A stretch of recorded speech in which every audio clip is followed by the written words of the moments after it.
need to get back to work. There's a lot of business to take care of. Families are struggling across this country.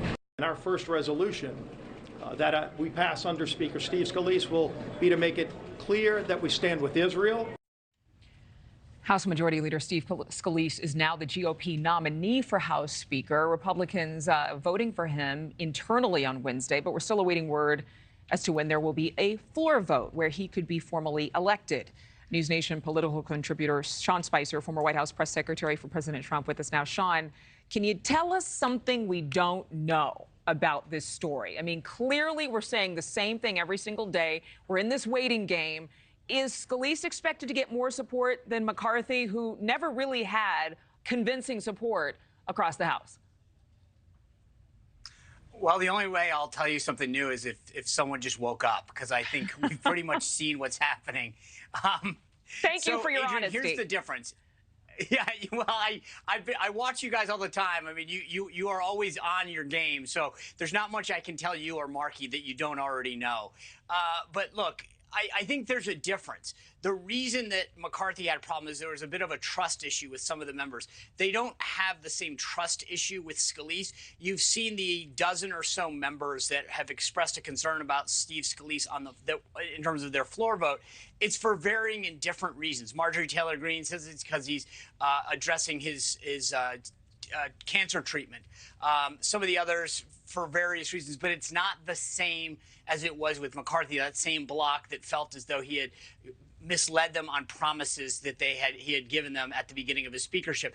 My guess is this, that you're going to see him drive that number down by getting people to vote present. It's actually a very similar strategy to what McCarthy did. Ken Buck of Colorado, one of the holdouts, I think he said he'll vote present. When you vote present, you take the threshold down. So we talk often about 218 or 217 being needed. My guess is that Steve Scalise becomes the speaker closer to 212 or something like that, with a number of members voting present on the floor. You know, the big issue, and when I ask, tell us something you don't know, it's not just me and Markie. I'm talking about the audience, too, because a lot of people are very well informed on this story, and it's been like molasses to try to get any new developments. But seeing as you're an insider, I thought maybe you have some sauce, some juice to give us. Well, and like I said, I think the inside thought is that what they're going to do is not try to convince them to vote for Scalise, but to rather vote present to drive down the threshold that he needs to get there. So I think that's what I would keep an eye on, not so much people flipping and saying, I'm going to vote for Scalise on the floor,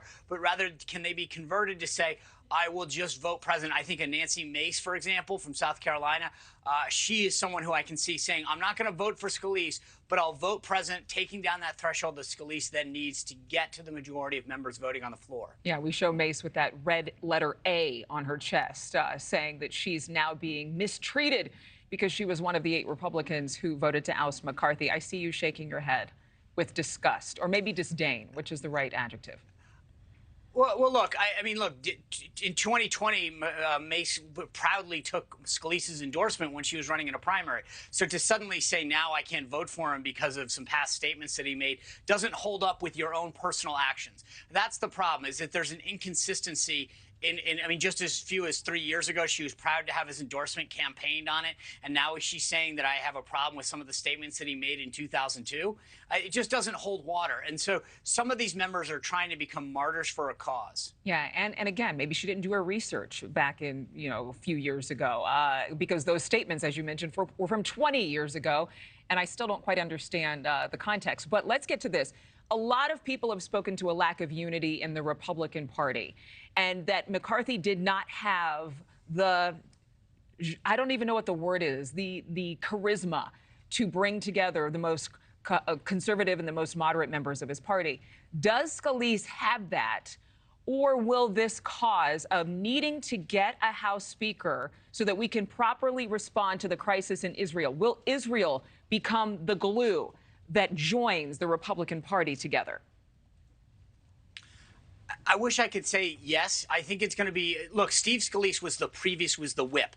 That job in the House of Representatives gets people together, gets them to get that key vote over the top on majority just on majority votes, or in the case of when you're in the minority, keeps you from the majority from passing bills. So Steve Scalise knows what it's like to whip votes, to get people on board of a cause. My guess is that what's more compelling is that people on the Republican side in the Republican conference need to hear about winning. Thank you for watching. Go to newsnationnow.com to find News Nation on your television provider. And don't forget to click the red subscribe button below to get more of News Nation's fact-driven, unbiased coverage.